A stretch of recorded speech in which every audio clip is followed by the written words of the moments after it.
हाय viewer, मैं वीरेंद्र कुमार आप सभी का बीकेसी लर्निंग पॉइंट पर स्वागत करते हैं। आज हम देखेंगे स्टील के कुछ अवयव जो कि हमारे सिविल इंजीनियरिंग ड्राइंग में या स्टील में पढ़ने को मिलते हैं। यहाँ पे इन अवयवों का प्रयोग कैंची में किस प्रकार से किया जाएगा यह आपको बताया जाएगा। जो हम कैंची पढ़ेंगे वह हमारा फिंक कैंची होगा, फिंक कैंची। और यह जो हमारा फिंक कैंची होता है यह सिविल इंजीनियरिंग ड्राइंग सेकेंड में मिलता है। यह हमारे एग्ज़ाम में पहला क्वेश्चन होता है। यह जो आपको यहाँ पे बताया जाएगा और किसी वीडियो में देखने को आपको नहीं मिलेगा। तो चलिए अब हम शुरू करते हैं। जो आज हम देखेंगे इस्पाती अवयव या स्टील मेंबर, तो इसमें सबसे पहला हमारा है क्लिट एंगल। जो हमारा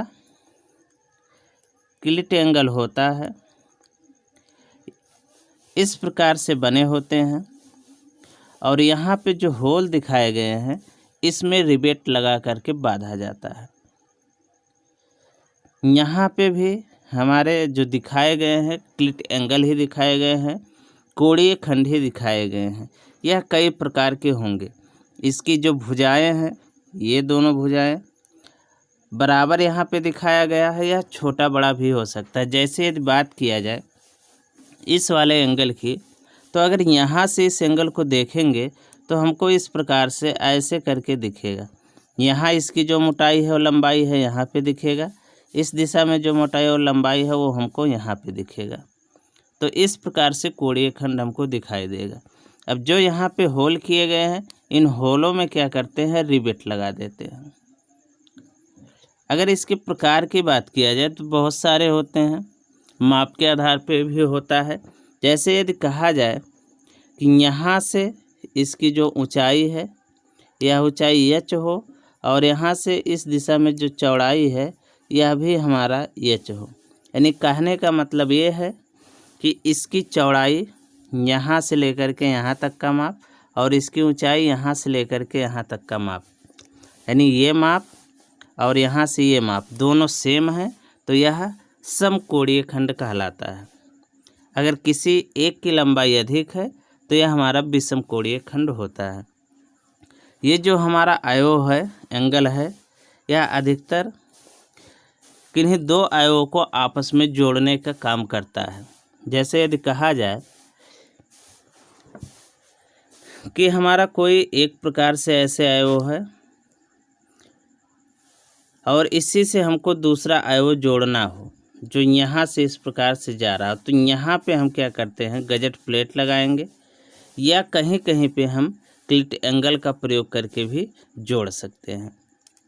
दूसरा हमारा है क्लिट एंगल विथ रिवेट। जो अभी आपको बताया गया कि इसके भुजाएं छोटे और बड़े हो सकते हैं, तो यहाँ से अगर देखेंगे तो इसकी हाइट कम है जबकि इसकी चौड़ाई क्लिट एंगल की हमारी अधिक है, तो यह हमारा विषम कोणीय खंड होगा। और यहाँ पे दिखाए गए हैं रिवेट। जो रिवेट हमारा बनता है इस प्रकार से ऐसे एक राड के आकार का होता है और इसको हम इसी होल में डाल करके इस सिरे पे कोई ठोस या कह सकते हैं निहाई रख दिया जाएगा और यहाँ से हैमर से इसको ठोका जाता है। फिर क्या होता है, कंप्रेस होता है, तो यहाँ पे भी शीर्ष बन जाता है और यहाँ पे भी शीर्ष बन जाता है। आप देखे होंगे कि जो मेटल शॉप में बनाए जाते हैं बक्से वगैरह, तो वहाँ पे रिवेट लगा करके उनको आपस में जोड़ा जाता है। तो यहाँ पे हमको दिखाए गए हैं कुछ रिवेट। दूसरा हमारा जो यहाँ पे दिखाया जा रहा है सीट। जो यहाँ पे इस प्रकार से सीट बना हुआ है, स्टील के सीट भी हो सकते हैं और सीमेंट के भी सीट बनाए जाते हैं।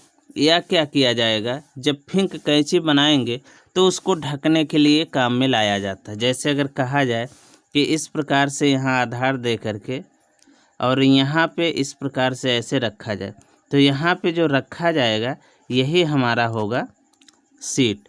जीआई सीट भी रखा जा सकता है या इस प्रकार के सीट रखे जा सकते हैं, सीमेंट के सीट रखे जा सकते हैं। यानी इसको ढकने के लिए किसी भी प्रकार का हम कवर प्रयोग कर सकते हैं जिससे कि इसको ढका जाए। एक चीज़ और, यहाँ पे जो रिवेट लगाया जाता है इसका व्यास या तो 25 mm से कम होगा या इससे अधिक होगा। अगर 25 mm से कम है तब इसके लिए जो रिवेट का यहाँ पे होल किया होता है यह रिवेट के व्यास से 1.5 mm अधिक का होल होता है। लेकिन यही 25 mm या इससे अधिक होता है तब यहाँ पे जो होल होगा यह हमारा 2 mm अधिक बढ़ा करके किया जाता है। यानी रिवेट के व्यास इस वाले होल से 2 mm कम होगा या 1.5 mm कम होगा या जिस प्रकार से भी हो। अब हम आगे देख लेते हैं। यहाँ पे हमको दिखाया गया है हुक। यहाँ पे हमको दिखाया गया है हुक। तो ये हुक दिखाए गए हैं जो हम प्रयोग करते हैं। यहाँ पे हमारा एक प्रिंसिपल राफ्टर से बंध जाएगा और यहाँ पे ये हुक हमारा GI सीट को बांधेगा। यहाँ पे इस प्रकार से भी बनाया जा सकता है कि GI सीट पे ये वाला सिरा आकर के फंस जाएगा और ये हमारा आकर के राफ्टर में फंसाया जाएगा। या इस प्रकार का भी हम हुक प्रयोग कर सकते हैं।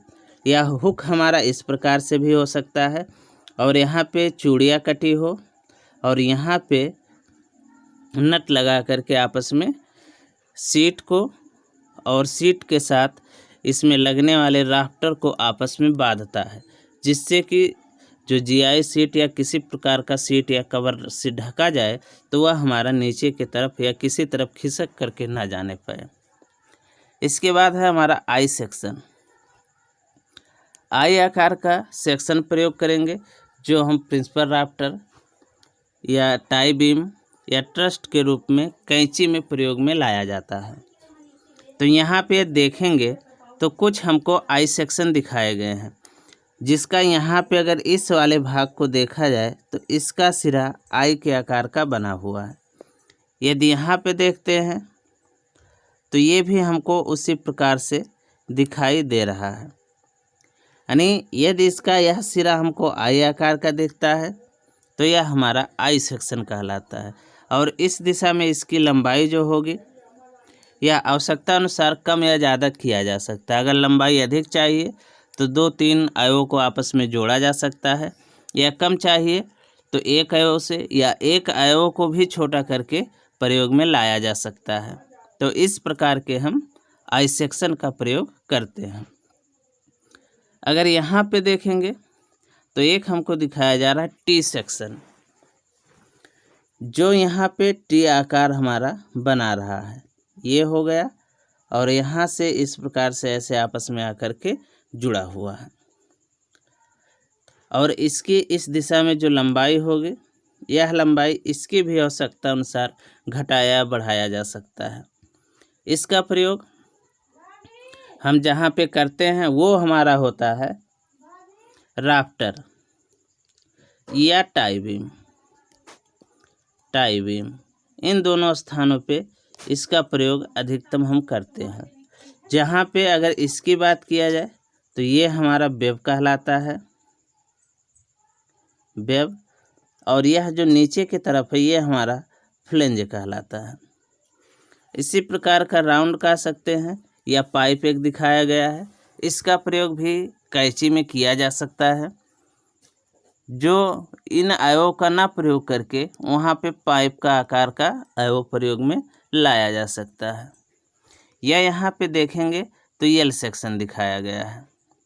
यल सेक्शन में अगर इसको यहाँ से देखते हैं तो जैसे कोड़ीय खंड दिखता था वैसे ही यहाँ पे दिखेगा, लेकिन इसकी लंबाई उसकी अपेक्षा अधिक होती है। ये सारे जो भी आयो दिखाए जा रहे हैं सारे आयो हमारे स्टील के यहाँ पे दिखाए जा रहे हैं। अगर बात किया जाए तो यहाँ पे देखेंगे कि बेस प्लेट दिखाया गया है। इसके आधार को या जो स्टील के आयो होते हैं उनको दीवार से बांधने के लिए इस प्रकार का आयो प्रयोग में लाया जाता है, जो हमारा बेस प्लेट होता है। इसकी कुछ लंबाई होगी, चौड़ाई होगी और साथ ही इसकी कुछ ना कुछ मोटाई भी रखी जाती है। और जो यहाँ पे होल किए जाते हैं इस होल में रैक बोल्ट के द्वारा या फाउंडेशन बोल्ट के द्वारा इस प्लेट को यानी बेस प्लेट को कंक्रीट से बांधा जाता है। जैसे यहाँ पे दिखाया गया है, तो इस पे फाउंडेशन बोल्ट भी जोड़ करके दिखाया गया है। अब जो फाउंडेशन बोल्ट इसके नीचे इस प्रकार से निकला होगा, वो यहाँ नीचे कंक्रीट ब्लॉक से बंधा होगा। यानी सबसे पहले जब कंक्रीट ब्लॉक का यहाँ पे निर्माण किया जाता है, तो इसी में रैक बोल्ट को भी डाल दिया जाता है। फिर इस वाले प्लेट को ला करके इन बोल्टों पर रख दिया जाता है। इसी बोल्ट में यह वाला भाग हमारा आकर के रुक जाता है। फिर ऊपर से नट से इसको बांध दिया जाता है। तो ये कंक्रीट ब्लॉक नट बोल्ट के द्वारा बेस प्लेट से बंध जाते हैं। और अगर आगे बात की जाए, तो यहाँ पे दिखाया गया कि कंक्रीट ब्लॉक, अब यहाँ पे क्या होगा कि कंक्रीट ब्लॉक की इतनी मोटाई है, तो यहीं पे ऐसे करके हमारा फाउंडेशन बोल्ट लगा होगा। ऐसे करके जो नीचे इस कंक्रीट में आधा भाग होगा, यहाँ पे भी ऐसे करके लगा होगा। बेस प्लेट को ला करके इसी पे रखेंगे और जो बोल्ट इसके नीचे जाएगा कंक्रीट के साथ जुड़ा होगा, फिर बेस प्लेट को इसके ऊपर ला करके रख देंगे और फिर हम नट से इसको बांध देंगे। इसके बाद हमारा है गाटर। जो गाटर का प्रयोग किया जाता है, यह हमारा प्रयोग करते हैं जब वर्षा वगैरह होता है, तो उससे आने वाले पानी को कहीं दूर स्थान पे ले जा करके गिराने के लिए या बाहर निकालने के लिए, निकासी के लिए। जैसे यहाँ कहा जाए तो हमको यहाँ पे देखेंगे तो जीआई सीट या किसी प्रकार के सीट से कवर दिया गया है। यह हमारा कैंची बनाया गया है और यहाँ से पानी होकर के यहाँ पे आकर के रुकेगा। जो गैप है, इसी गैप से इस वाले पाइप में आकर के इकट्ठा होगा और यहाँ से इस पाइप से होकर के आकर के नीचे गिरेगा। तो यहाँ पे जो ये वाला भाग लगाया गया है, यही हमारा निकास पाइप कहलाता है, आउटलेट पाइप होता है। और जो यहाँ से यहाँ तक ये वाली भाग लगाई गई है, यही हमारा गाटर कहलाता है। यानी जो गाटर होता है, यही वाला भाग हमारा गाटर कहलाता है। अब हम इसके फ्रेम को देखते हैं। तो यहाँ पे अगर देखेंगे तो फ्रेम का निर्माण करके दिखाया गया है। यानी ये दिखाया गया है सिंगल और ये हमारा दिखाया गया है डबल। यानी यहाँ पे आधा दिखाया गया है और यहाँ पे हमको पूरा दिखाया गया है। तो ये हमारे फ्रेम बनाए जाते हैं। अब यहाँ पे कंक्रीट ब्लॉक दीवार पे रखा होता है एक सिरा, ये हमारा मध्य वाला भाग होता है और ये आगे आकर के ऐसे फिर दीवार पे रखा होता है। तो यहाँ पे जो ये लगाए गए हैं, ये वाले कुछ झुका करके नट एवं ये हमारे प्रिंसिपल राफ्टर कहलाते हैं। यहाँ पे आपस में इसको जोड़ा जा रहा है। जो यहाँ पे लगाया गया है क्षैतिज एवं है, या दीवार पे रखा जाता है। और ये वाला हमारा टाई बीम कहलाता है। यहाँ पे ये हमारा रिच कहलाएगा। और इसके अलावा जो यहाँ पे है वो ऊर्ध्वाधर कुछ लगाए गए हैं, ये हमारे ट्रस्ट कहलाते हैं। ट्रस्ट एवं कहलाते हैं। ये सिंगल में हो गया। डबल में अगर देखेंगे तो ऐसे यहाँ पे दिखाया गया कि जो ये वाले है वो दिखाए गए हैं, ये हमारा स्ट्रेट है, ये हमारा टाई बीम है, ये हमारा प्रिंसिपल राफ्टर है जो यहाँ पे दिखाए गए हैं। और यहाँ पे दीवार होगा और यहाँ पे ऐसे दीवार बनी होगी हमारी, इस प्रकार से ऐसे करके दीवार पे ये हमारा रखा होगा। तो इस प्रकार से इसका फ्रेम बनेगा। फिर इसी के ऊपर अब हम जीआई सीट वगैरह ला करके इसी को ढक देते हैं। जैसे अगर यहाँ पे देखा जाए तो ट्रस फ्रेम विथ कवर के साथ फ्रेम को दिखाया गया। तो यहाँ पे ये इसका फ्रेम बनाया गया और इस पे ला करके किसी प्रकार के सीट से ढक दिया गया। यहाँ पे लाइटिंग लगाया गया है, यानी इसके अंदर उजाला लाने के लिए, प्रकाश रहे। और यहाँ पे जो ये दिखाया गया है वेंटिलेटर है। यहाँ पे ये डोर दिखाए जा रहे हैं, ये भी डोर है। यहाँ पे गाटर लगाए जाएंगे पानी निकालने के लिए। ये हमारे टाई बीम के लिए कॉलम के रूप में, और यहाँ पे ये हमारे वाल के रूप में काम में लाए जाते हैं।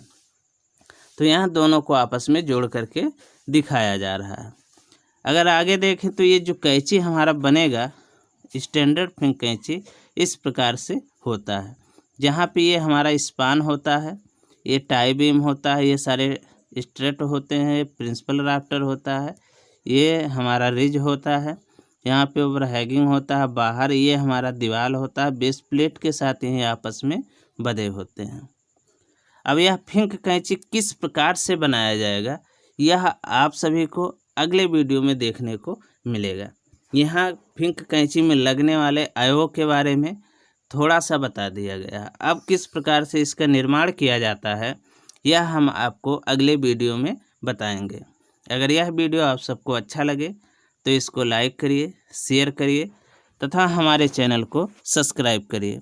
यह वीडियो देखने के लिए आप सभी का धन्यवाद।